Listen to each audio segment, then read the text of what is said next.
Hi guys. ஒரு காலத்தில் நம்ம ஊர் சைடெல்லாம் கார் வச்சுருக்கிற ஃபேமிலியெல்லாம் பார்த்தா ப்ளஸர் கார் வச்சுருக்கிற ஃபேமிலி, இது பெரிய பண்ணை வீடு, இந்த மாதிரி பேர் சொல்லி கார் வச்சுருக்கிறவங்க குடும்பத்தை வந்து ரொம்ப பெரிய லெவலில் மென்ஷன் பண்ணி பேசுவோம். பட் இன்னைக்கு இருக்கிற இந்த 2026 காலகட்டத்தில் பார்த்திங்கன்னா கார் வாங்கணுங்கிற கனவு ஏழை நடுத்தர வர்க்கத்தில் இருக்கிற மக்கள் நிறையா பேர்த்துக்கு அந்த கனவு நிறைவேறிடுச்சு. இன்னும் நிறைவேறிட்டும் இருக்குது. அதாவது ஒன்றுக்கும் மேற்பட்ட கார் நிறையா பேர் நம்ம வச்சுருக்கோம். அந்த மாதிரி 1921 5000 அப்படிங்கிற ஃபஸ்ட்டு காரை லான்ச் பண்ணி உலக அளவில் கோடிக்கணக்கான கார்களை விற்று பெரிய பிஸ்னஸ் சாம்ராஜ்யத்தையே உருவாக்கின ஹென்ரி ஃபோர்டு அப்படிங்கிறவருடைய வாழ்க்கை வரலாறுங்க. ஹென்ரி ஃபோர்டு இவரை பற்றி தான் இன்றைக்கி நம்ம பார்க்க போகிறோம். இந்த புக்கில் பார்த்திங்கன்னா இது கண்ணதாசன் பதிப்பகம் அவங்க தான் வெளியிட்டிருக்காங்க.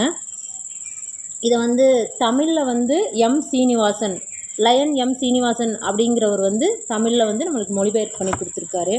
இந்த ஹென்ரி ஃபோர்டு அவராகவே அவருடைய வாழ்க்கையில் நடந்தது, இந்த கம்பெனி எப்படி ஸ்டார்ட் பண்ணார், அவரோட ஜேர்னி என்ன, அவருக்கு எதனால் இந்த ஆசை வந்தது அப்படிங்கிறத அவராகவே சொல்கிற மாதிரி இந்த சுயசரிதை இருக்குது. அவர் அவரோட 30வது வயசில் அவரோட வயலில் வேலை செஞ்சிட்ருக்கும்போது அவருக்கு இந்த தொழில்நுட்பம் சார்ந்த எண்ணங்கள் அதிகமாக வருது. ஏன் நம்ம இந்த குதிரை வண்டி இந்த மாதிரி வச்சுட்டே நம்ம இருக்கிறோம், இதுலேருந்து நம்ம இன்னும் அப்டேஷன் ஆகணும் அப்படிங்கிற அந்த ஒரு ஸ்பார்க் அவரோட மனசுக்குள்ளே தோணுனதுனால உருவானது தான் இந்த மோட்டார் இண்டஸ்ட்ரிக்குள்ளே அவர் வர்றதுக்கான காரணம். ஆனால் அவர் ஸ்டார்ட் பண்ண உடனே எல்லாம் கார் ஒரு வாரத்தில் தயாரிச்சிடலைங்க. அவர் ஸ்டார்ட் பண்ணி 1893 வசந்த பருவம், அதாவது அந்த சீசனில் அவர் ஸ்டார்ட் பண்ணது.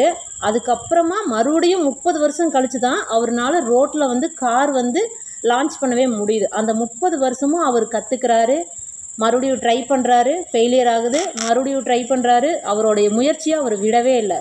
இதுக்கு அவர் ஒன்றும் ரொம்ப லோ கிளாஸ் மிடில் கிளாஸ் அந்த ஃபேமிலியெல்லாம் பேக்ரவுண்ட் கிடையாதுங்க. அவர் பெரிய பண்ணை அப்படின்னு சொல்லக்கூடிய பெரிய வயல் அந்த மாதிரி சொத்துக்களுக்கு சொந்தக்காரரான ஒரு பெரிய லெவல் ஃபேமிலியிலேருந்து தான் அவர் வர்றாரு. இப்படியே ஸ்டெப் பை ஸ்டெப்பாக அவர் அவருடைய கண்டுபிடிப்புகளை நம்ம நிறுத்திடக்கூடாது அப்படிங்கிறக்காக தொடர்ந்து முயற்சி பண்ணி இந்த கார் கண்டுபிடிச்சி நம்ம பெரிய லெவலில் நம்ம கொண்டு போகணும் அப்படின்னு நிறையா கண்ட்ரிகளுக்கு ட்ராவல் பண்ணுறாரு. அதாவது நம்மளுக்கு முன்னாடி ஒருத்தவங்க பண்ணியிருப்பாங்க இல்லையா. இப்போ நம்ம ஒரு தொழில் ஆரம்பிக்கணும் அப்படின்னா நம்மளுக்கு கைடன்ஸ் யாரும் இல்லைன்னு நம்ம நினச்சிட்டு இருந்தோம். 10-20 வருஷத்துக்கு முன்னாடி யாருமே சொல்ல மாட்டாங்க. ஒரு எனக்கு தெரிஞ்ச ஒருத்தருங்க ஒரு எண்ணெய் ஆட்டுற மிஷின் போட்டிருந்தாரு. கடலையிலேருந்து எண்ணெய் எடுப்போம் இல்லையா, அது மிஷின் போட்டிருந்தார். அந்த மிஷினை யாருமே பார்க்க விட மாட்டார், இப்படி க்ளோஸ் பண்ணியே வச்சுக்குவார். அந்த குடோனை யாருமே போகிறதுக்கு விட மாட்டார். ஏன் அப்படின்னு கேட்டதுக்கு ஒரு நாள் சொன்னார், இல்லைங்க யாராச்சும் பார்த்து அதே மாதிரி எங்கள் ஊரில் வேறவன் போட்டான்னா அப்புறம் எனக்கு அவன் போட்டி ஆயிடுவான்ல, அதனால நான் அந்த மிஷினை யாருக்கும் காட்டுறதில்ல அப்படின்னு சொல்லி அவர் சொன்னார். பட் இப்போவும் அவர் அது ரன் பண்ணிட்டு தான் இருக்காருங்க. பட் அதே ஏரியாவில் இப்போ நிறைய பேர் அந்த பிஸ்னஸ் இப்போ பண்ண ஆரம்பிச்சிட்டாங்க. ஏன்னா அன்னைக்கு ஒரு 10-20 வருஷம் முன்னாடி தொழில்நுட்பம் அப்படி தான் இருந்துச்சு.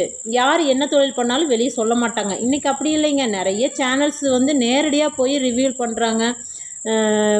அந்த ஃபேக்ட்ரிக்கே போயிட்டு என்னென்ன நடக்குது அப்படிங்கிறத நம்மளோட உள்ளங்கையிலே நம்ம எல்லாமே பார்த்துக்கிற மாதிரி இப்போ வந்துருச்சு. ஆனால் இவர் அந்த காலத்தில் ஒவ்வொரு இடத்துக்கும் போய் இது எப்படி இந்த என்ஜின் எப்படி தயாரிக்கிறது, இது எப்படி ரன் ஆகுது அப்படின்னு ஒவ்வொரு விஷயமும் அவர் தேடி தேடி தேடி தேடி கற்றுக்கிட்டு அவர் அதையே அப்ளை பண்ணுறாரு. கற்றுக்கிறது பெரிய விஷயமே கிடையாதுங்க. நம்ம வீட்டில் உட்காந்துட்டே கற்றுக்கலாம். ஆனால் நம்ம கற்றுக்கிட்டது பலன் எப்போ கிடைக்கும் தெரியுமா? அதை நம்ம அப்ளை பண்ணுறோம் இல்லையா. நாலேஜ் இஸ் பவருங்க. ஆனால் அப்ளைடு நாலேஜ் தான் சூப்பர் பவர். அப்ளைடு நாலேஜினால் மட்டும்தான் நம்ம என்ன நினைக்கிறோம் அப்படிங்கிறத நம்ம கற்றுக்கிட்ட விஷயத்த அப்ளை பண்ணுறது மூலிமா அந்த நினச்ச விஷயத்த நம்ம கைக்கு கொண்டு கொடுக்கும். ஸோ இது ரொம்ப ரொம்ப முக்கியம். கார் நிறையா தயாரிக்கிறாரு, பெரிய பிஸ்னஸ் சாம்ராஜ்யம் உருவாக்கிட்டாரு. பெரிய லெவலில் கோடிக்கணக்கான கார்கள் உலக அளவில் ஹென்ரி ஃபோர்டு அப்படிங்கிற ஃபோர்டு கம்பெனி அப்படின்னா ரொம்ப பெரிய கம்பெனி. உலக அளவில் பெரிய லெவலில் நிறைய தொழிலாளர்களுக்கு வேலைவாய்ப்பு கொடுத்து நடத்திட்டுருக்காரு. நம்ம சும்மா சைக்கிளில் போகிறவங்க ஒரு ஸ்கூட்டி பெப்ளஸ் வாங்கினாலே பொறாமல் தாங்க முடியாது. அப்புறம் அவங்களுக்கும் அந்த மாதிரி பொறாமல் பிடிச்சவங்க பக்கத்தில் இருப்பாங்க இல்லையா. அவர் மேலே கோர்ட்டில் ஒரு கேஸ் போடுறாங்க. என்னென்னு போடுறாங்கன்னா, இந்த ஹென்ரி ஃபோர்டுக்கு ஒரு அறிவும் கிடையாது, ஒரு நாலேஜுமே கிடையாது, பெரிய இவராட்ட கம்பெனி ஆரம்பித்து நடத்திட்டுருக்கிறாரு அப்படின்னு சொல்லிட்டு கோர்ட்டுக்கு இழுக்கிறாங்க அவரை. அவரும் அவர் கேட்குற ஒவ்வொரு கேள்விக்கும் பதில் சொல்லிகிட்டே இருக்கிறாரு. அந்த வக்கீல்கள் வந்து ஒவ்வொரு கேள்வியாக அவரை போட்டு டார்ச்சர் பண்ணுறாங்க. இந்த கேள்வி அந்த கேள்வின்னு, அதாவது அவரோட ஃபீல்டுக்கு சம்மந்தமே இல்லாத கொஸ்டினாக கேட்டு அவரை அவமானப்படுத்தணும் அப்படிங்கிற ஒரே நோக்கத்தில் கேள்விகளாக கேட்குறாங்க. அப்போ வந்து ஹென்ரி ஃபோர்டு சொல்கிறாரு, ஒரே ஒரு இது நான் சொல்கிறேன், அவரோட கேஸ் அவர் தாங்க வாதாடுறாரு. இதில் ரொம்ப முக்கியமான ஒரு விஷயம், அவர் ஒரு விஷயம் சொல்கிறாரு. என்ன சொல்கிறாரு தெரியுமா? நான் வந்து என்னோட ஆஃபீஸ் டேபிளில் ஒரு பெல் வச்சுருக்கேன். அந்த பெல்லை நான் இப்படி அடிப்பேன். அடித்த உடனே எனக்கு என்ன தேவையோ அதுக்கான அறிவு சார்ந்த மக்கள் வந்து ஓடி வருவாங்க. நான் பெல்லை அடித்த உடனே ஓடி வருவாங்க. அவங்கக்கிட்ட எனக்கு என்ன தேவையோ அந்த விளக்கம் என்னவோ அதை வந்து எனக்கு அவங்க கொடுத்துருவாங்க. அப்படிங்கிற போது நான் எதுக்கு எல்லாத்தையும் நான் தெரிஞ்சு வச்சுக்கணும் அப்படின்னு அவர் சொல்லுவார். இதுலேருந்து நாம் என்ன கற்றுக்கணுன்னா, நம்மளுக்கு என்ன ஃபீல்டில் நம்மளுக்கு இன்ட்ரெஸ்ட்டோ, நம்ம எதில் சாதிக்கணும்னு நம்ம நினைக்கிறோமோ அந்த ஃபீல்டில் நம்ம அதுக்கான அறிவுகளை தேடி தேடி கற்றுக்கிட்டோம்னா போதும். நம்ம எஸ்கே வந்து ஒரு படத்தில் நான் வேணால் டாக்டர் ஆகிட்டுமா, நான் வேணால் இன்ஜினியர் ஆகிட்டுமா, நான் வேணால் கலெக்டர் ஆகிட்டுமா அப்படிங்கிற மாதிரி எல்லா ஃபீல்டையும் போய் நம்ம அறிவு வளர்த்திக்கணும்னு அவசியம் கிடையாது. நம்மளுக்கு எதில் இன்ட்ரெஸ்ட்டோ, நம்மளுக்கு எது ரொம்ப பிடிச்சிருக்கோ அந்த பிடிச்சமான ஒரு விஷயத்தில் வந்து நம்ம போயிட்டு அதில் வந்து நம்மளுக்கு உண்டான அறிவை சேகரிச்சுட்டு அதில் அப்ளை பண்ணோம்னாலே நம்ம பெரிய ஆள் ஆயிடுவோம் அப்படிங்கிறது அவர் சொல்கிறார். அப்புறம் இவர் யாரை கூட வச்சுக்குவார் தெரியுமாங்க? இவருடைய நாலேஜுக்கு ஈக்குவலான திங்க் பண்ணக்கூடிய நாலேஜ் லெவல் இருப்பாங்க இல்லையா, அவங்க கூட தான் இவர் ஃப்ரெண்ட்ஷிப் வச்சுக்குவார். அதாவது எப்படி சொல்கிறேன்னா, நம்மளுடைய திங்கிங் லெவல் என்ன இருக்குதோ அந்த லெவல் ஆஃப் திங்கிங்க்கு உண்டான பீப்புள்கிட்ட நம்ம அசோசியேஷன் வச்சுக்கிட்டோன்னா மட்டும்தான் அவங்க நம்ம சொல்கிறது புரியும், அவங்களுக்கு நாம் சொல்கிறது ரீச் ஆகும். அந்த மாதிரி இருக்கும். அப்போ நம்ம ஒரு நல்ல விஷயம் சொல்கிறோம், ஒரு பிஸ்னஸ் ஆரம்பிக்கணும்னு போய் நீங்கள் ஒன்று சொல்கிறீங்க, பிஸ்னஸ் பண்ணுறவங்ககிட்ட சொன்னீங்கன்னா அதில் இருக்கிற நல்லது கெட்டது சொல்லுவாங்க. ஒருத்தன் சும்மாவே இருக்கிறவங்ககிட்ட போய் நான் போய் பெரிய பிஸ்னஸ் பண்ண போகிறேன், இந்த மாதிரி நான் ஒரு 50 கோடியில் ஒரு பெரிய சாம்ராஜ்யத்தை உருவாக்க போகிறேன்னு சொன்னால் அவன் என்ன பண்ணுவான்? அவ்வளோதாங்க, முடிச்சு விட்டுட்டு போயிடுவான். இதுதாங்க உலக நடைமுறை. அதனால அவர் வந்து அசோசியேஷன் யார்கிட்ட வச்சுக்குவாருன்னா அவருடைய லெவல் ஆஃப் திங்கிங். உதாரணத்துக்கு அவருடைய பெஸ்ட் ஃப்ரெண்டு யார் தெரியுமாங்க? ஆல்பர்ட் ஐன்ஸ்டீனுங்க. அவரும் இவர் தான் தி பிக்கஸ்ட் ஃப்ரெண்ட்ஸுங்க. 2 பேரும் அவ்வளோ க்ளோஸ் ஃப்ரெண்ட்ஸு. எல்லா விஷயமும் அவங்க ரொம்ப டீப்பாக வந்து பேசிக்குவாங்க, டிஸ்கஸ் பண்ணிக்குவாங்க. நிறையா சொத்துக்கள் வந்து அவங்க நிறைய சேர்ந்து வாங்குவாங்க. அவ்வளோ க்ளோஸ் ஃப்ரெண்ட்ஸுங்க. சொல்கிறாருன்னா, தொழில் விரிவாக்கத்துக்கு கடன் வாங்கி தான் ஆகணும். ஆனால் தொழில் விரிவாக்குறங்கிற பேரில் தேவையில்லாத பொருளை வாங்கி நம்ம சேர்த்து வச்சுக்கிறோம் இல்லையா, அதில் என்னாகு, அந்த வாங்குகிற கடன் வந்து அதில் பணம் வந்து முடக்கமாயிரும். ஸோ அது வந்து நம்ம யோசிச்சு பண்ணணும் அப்படிங்கிற அட்வைஸ் வந்து சொல்கிறாரு. அது மட்டும் இல்லாமல் அவரோட ஃபுல் ஜேர்னியும் இந்த புக்கில் இருக்குதுங்க. நான் வந்து இந்த புக்கை 12/5/2021 வந்து நான் படிச்சிருக்கேன். 5வது மாதம் 2021 இந்த புக் வந்து நான் ரீட் பண்ணியிருக்கேன். பின்னாடி நான் நோட் பண்ணி வச்சுருக்கேன்.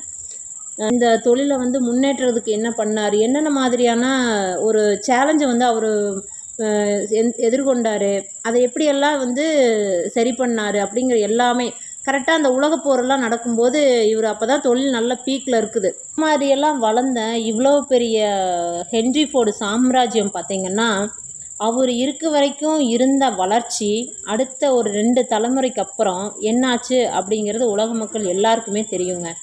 இதில் ஒரு சுவாரஸ்யமான ஒரு இன்சிடெண்ட் நான் சொல்கிறேங்க. கண்டிப்பாக இதை நான் இந்தியன் அப்படிங்கிற ஒரு இதில் பெருமையாகவும் நான் சொல்லணும், இதிலிருந்து வந்து ஒரு கௌரவமாகவும் நான் சொல்லணும்.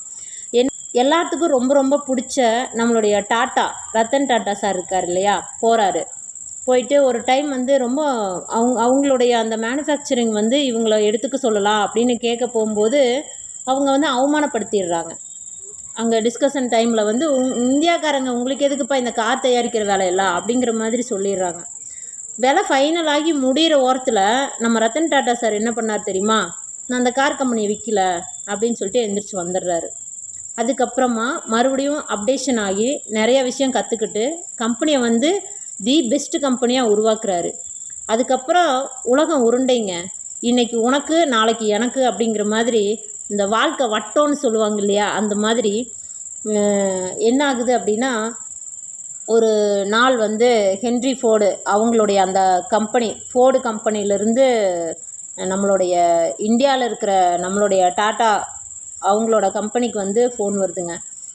இந்த மாதிரி எங்களோட கம்பெனி வந்து நாங்கள் விற்க போகிறோம், நீங்கள் வாங்குறதுக்கு விருப்பம் அப்படின்னா நாங்கள் உங்களுக்கு கொடுத்துட்றோம் அப்படின்னு சொல்லிட்டு அவங்க வந்து இப்போ இதை டேக் ஓவர் பண்ணிட்டாங்க. இப்போ நம்மளுடைய டாட்டா தான் அதுக்கு ஓனர். ஒரு காலத்தில் எந்த இடத்துல நம்மளுடைய டாட்டா போய் அவமானப்பட்டு இந்த மாதிரி இந்தியாக்காரங்க எதுக்குப்பா காரு அப்படின்னு சொல்லிட்டு அவமானப்பட்டு எந்திரிச்சு வந்தாரோ, உனக்கு நான் விற்கல அப்படின்னு எந்திரிச்சு வந்தாரோ, அவங்களே திரும்ப அதே இடத்துல ரெஸ்பெக்ட்ஃபுல்லாக கூப்பிட்டு இந்தாங்க எங்கள் கம்பெனியை நீங்கள் டேக் ஓவர் பண்ணிக்கிங்கன்னு சொல்கிற அளவுக்கு உயர்ந்தது யாருன்னா நம்மளுடைய இந்தியன், நம்மளுக்கு ரொம்ப ரொம்ப பிடிச்ச நம்மளுடைய ரத்தன் டாட்டா சார் தான். ஸோ இதை நான் ரொம்ப பெருமையாக இந்த வீடியோவில் சொல்லிக்கணும். தலைமுறையில் ஒரு சொத்து சேருது, அவர் கஷ்டப்பட்டு உழைச்சி எல்லாம் பண்ணார். பட் அடுத்தடுத்த தலைமுறையில் அவங்க வெவ்வேறு ஃபீல்டில் அவங்களுக்கு பிடிச்ச விருப்பமான ஃபீல்டில் அவங்க போயிட்டாங்க போல இருக்குது. இப்போ ஃபோர்டு கம்பெனி எந்த லெவலில் இருக்குது என்னங்கிறதெல்லாம் நான் அதுலையெல்லாம் போய் ஒன்றும் இன்ட்ரெஸ்ட்டாக பார்க்கலைங்க. ஹென்ரி ஃபோர்டில் என்னென்னா ஒரு பிஸ்னஸில் எப்படி கொண்டு போகணும், எந்தெந்த மாதிரியான சேலஞ்ச் நாம் எதிர்கொள்ள வேண்டியது வரும் அப்படிங்கிறது எல்லாமே இவர் என்ன ஃபேஸ் பண்ணாரோ அத்தனையுமே இவர் சொல்லியிருக்கிறாருங்க இந்த புக்கில்.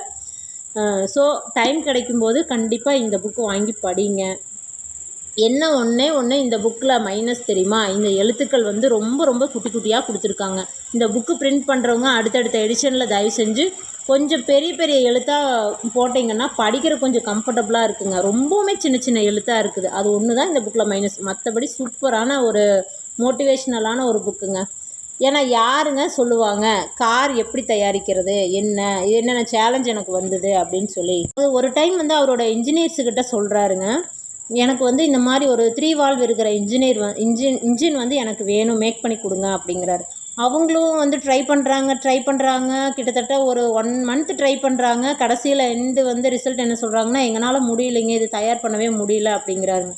இவர் ஒரே உறுதியாக ஒரே வார்த்தையில் சொல்கிறாரு, எனக்கு என்ன பண்ணுவீங்களோ தெரியாது, எனக்கு அந்த இன்ஜின் வேணும், நீங்கள் கண்டுபிடிச்சி தான் ஆகணும் அப்படிங்கிற ஆர்டர் இவர் கொடுத்துட்றாரு. அவங்க அதுக்கப்புறமாவும் ரொம்ப சீரியஸாக முயற்சி பண்ணி அதுக்கப்புறம் கண்டுபிடிச்சிட்றாங்க. அதுக்கப்புறம் அந்த இன்ஜினியரில் ஒருத்தர் சொல்லுவார், அவரை பொறுத்த வரைக்கும் அவருக்கு ஒன்று வேணும்னா வேணுங்கிற அந்த பிடிவாதத்தில் அவ்வளோ உறுதியாக இருப்பாராம்மா. ஸோ அந்த மாதிரி பிடிவாதத்தில் இருந்து தான் இந்த காருக்கு இப்படி டிசைன் பண்ணணும், இந்த இன்ஜின் வைக்கணும், இதுக்கு இந்த மாதிரியான ஒரு செட் பண்ணணும் அப்படிங்கிற எல்லாமே அவரோட ஓன் டிசைனில் வந்து தான் இவ்வளோ அப்டேஷன் ஆகி ஃபோர்டு கார் கம்பெனி பார்த்திங்கன்னா உலக அளவில் பெரிய லெவலில் சக்ஸஸ் ஆச்சு. பட் இன்றைக்கி அது இந்தியாவுக்கு சொந்தமான ஒரு கார் கம்பெனியாக இருக்கிறதுல நம்ம ரொம்ப ரொம்ப சந்தோஷம். பட் இப்போ அவங்க என்ன பண்ணிகிட்ருக்காங்கன்னு தெரியலைங்க. லலிதாம்பிகா ஹப் சேனலை சப்ஸ்கிரைப் பண்ணுங்கள், லைக் பண்ணுங்கள். ஏதாச்சும் அப்டேட் பண்ணிக்கணும், கரெக்ஷன் பண்ணிக்கணுன்னாலும் கமெண்ட்ஸில் சொல்லுங்கள், நான் என்ன திருத்திக்கிறேன். தேங்க்யூ ஸோ மச் ஃபார் வாட்சிங்.